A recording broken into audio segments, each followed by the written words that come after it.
I think this is one of the saddest moments for all of us. The Commonwealth, as you know, is 54 countries, 2.4 billion people.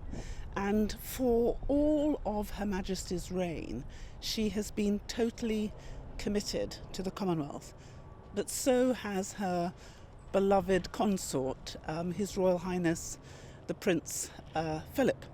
And so it is heartbreaking that at this moment, when we are in lockdown, when COVID-19 is ravishing the world and all the difficulties, that we should lose an emblem of our unity at this time. I think it is hugely painful for the whole Commonwealth, but it must be heartbreakingly so for Her Majesty, and we send our prayers and our love not just to her and the royal family, but really for the gift that was His Royal Highness Prince Philip. I think he had the most extraordinary role. We have to remember that at the moment Her Majesty became Queen, it was Prince Philip who delivered that news to her, and they were together in the Commonwealth in Kenya. Her Majesty had said that no matter how long her life was, whether it was short or whether it was long, she would devote herself to the Commonwealth, and Prince Philip was by her side all the way, and his contribution to the Commonwealth is extraordinary.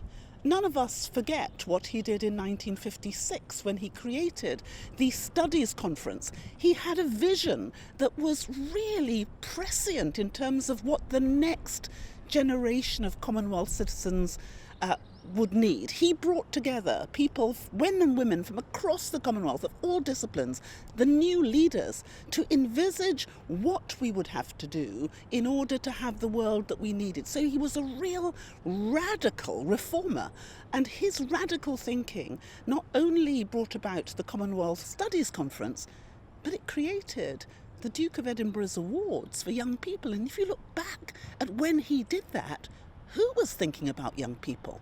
And the Duke of Edinburgh's award have literally changed generations of lives. And he was witty and clever and astute and challenging. But that was a challenge I think the world needed, and he and Her Majesty were so inclusive. We now have 54 countries, but he, alongside of her, brought those countries together. And you should have seen His Royal Highness at the last Commonwealth Heads of Government meeting that took place here in the United Kingdom, both at Windsor and in the Buckingham Palace. It was extraordinary. He was the heart and the soul, and I think he will be greatly missed. He brought spice and excitement wherever he went, and I don't think we'll see the like of him again, and we really can't express the gratitude that we have for his absolute trenchant service to the international community. Because if you know, the Commonwealth is 1/3 of the world, but we have 5 regions, we have countries of all nations, the smallest and the largest. We've got India, which is 1.3 billion, but then we've got Tuvalu, which is about 12,000, and His Royal Highness knew all of them, cared about all of them. And this was part of his life's work. And I think as we mourn him, I think we celebrate the extraordinary things that he created.